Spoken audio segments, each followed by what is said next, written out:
Évangile de Jésus-Christ selon saint Marc, chapitre 3, des versets 20 à 21. En ce temps-là, Jésus revint à la maison où de nouveau la foule se rassembla, si bien qu'il n'était même pas possible de manger.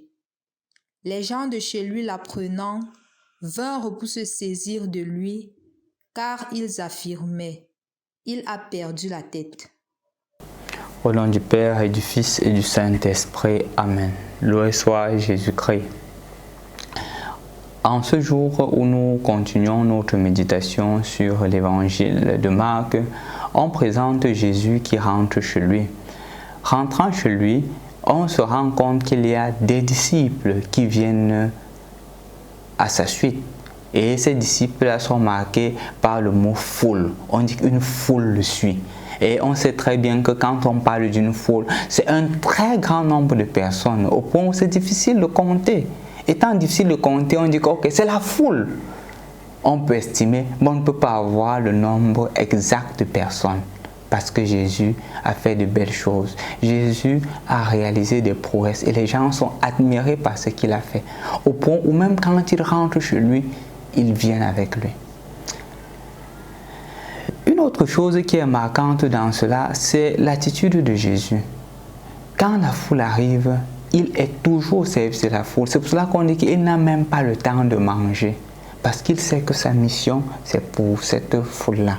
C'est pour le peuple que le Père lui a confié. D'un autre côté, on trouve ses intimes, on trouve ses familiers en d'autres termes qui sont fâchés, qui critiquent cette attitude au point de dire que Jésus a perdu la tête, au point de dire que Jésus est devenu fou. D'un côté, des personnes qui apprécient le travail de Jésus. D'un autre côté, des personnes qui traitent Jésus de fou.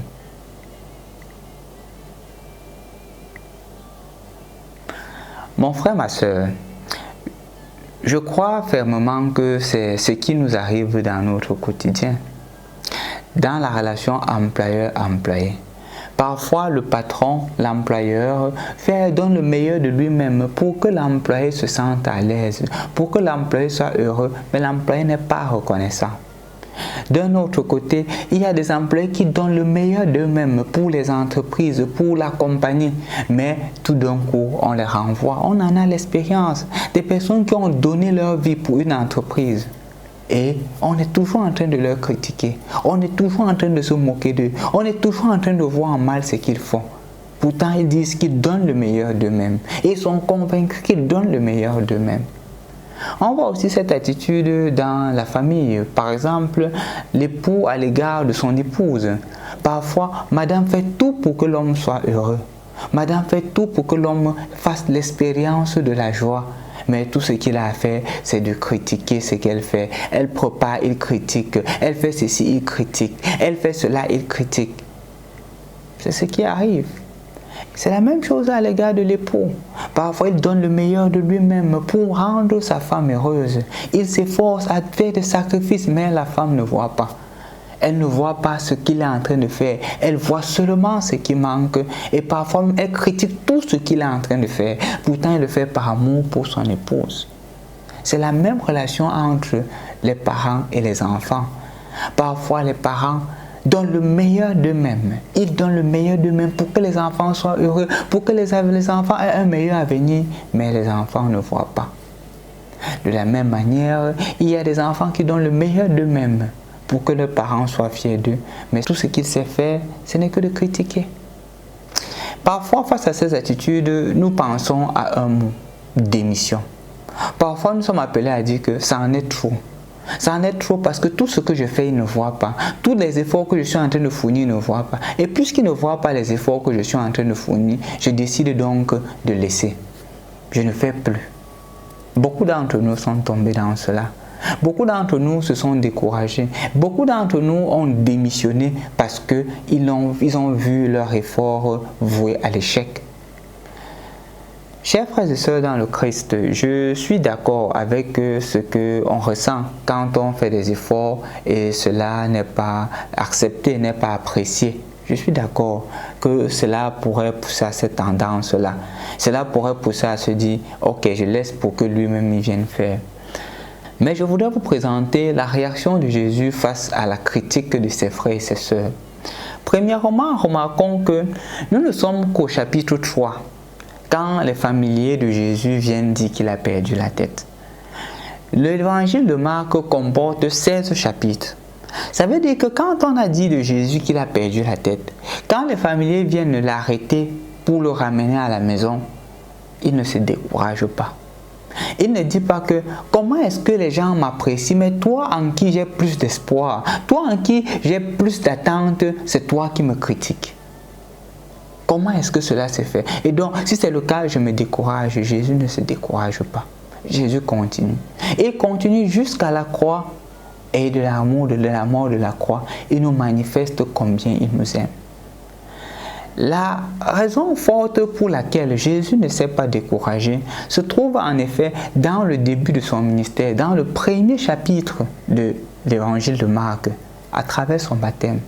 Quand il est baptisé par Jean, on comprend qu'une voix venue du ciel dit « Celui-ci est mon fils bien-aimé, en lui j'ai mis tout mon amour, en lui je me complais. » La prise de conscience de Jésus d'être le Fils bien-aimé de Dieu, la prise de conscience de Jésus de savoir que sa mission et son ministère ne lui appartiennent pas. Sa mission et son ministère prend sa source et son accomplissement en Dieu lui-même. Que c'est Dieu qui l'a mis dans cette position-là, c'est Dieu qui le soutient, il ne se décourage pas parce qu'il sait que sa foi est mise en Dieu. Et donc, mon frère, ma soeur, toutes les fois où nous nous décourageons, toutes les fois où nous disons que je démissionne, c'est d'abord de nous demander qui m'a mis là-bas. La première question qu'il faudrait se poser, est-ce que je le fais pour être apprécié des hommes ou je le fais parce que je suis convaincu que Dieu est avec moi et Dieu m'accompagne? Remarque bien que Jésus ne s'est pas découragé. Jésus a été ferme. Jésus a été convaincu que le Père l'avait institué.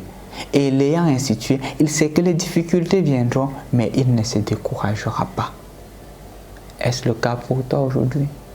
On pourrait même à la limite se demander si Jésus n'a pas fait sien le psaume 113b, verset 11, qui dit « Maison d'Israël, mets ta foi dans le Seigneur. Le secours, le bouclier, c'est lui. Maison d'Aaron, mets ta foi dans le Seigneur. Le secours, le bouclier, c'est lui. » Comme pour dire qu'il a pris conscience que son secours, son bouclier, c'était le Seigneur et il ne s'est pas découragé. Il a foncé, malgré les difficultés, malgré les critiques. Prends aussi le Seigneur comme ton bouclier dans ce que tu fais et ne démissionne pas. Dis-toi que ce que tu es en train de faire, toutes les missions que tu es en train d'accomplir, c'est le Seigneur qui t'a donné cette mission-là. Et lui seul te l'enlèvera, pas quelqu'un d'autre. Qu'est-ce qui pourra te séparer de l'amour du Christ? Les tribulations, de tout cela, tu es vainqueur. Grâce au sang versé de Jésus pour toi et pour moi. Au nom du Père et du Fils et du Saint-Esprit. Amen.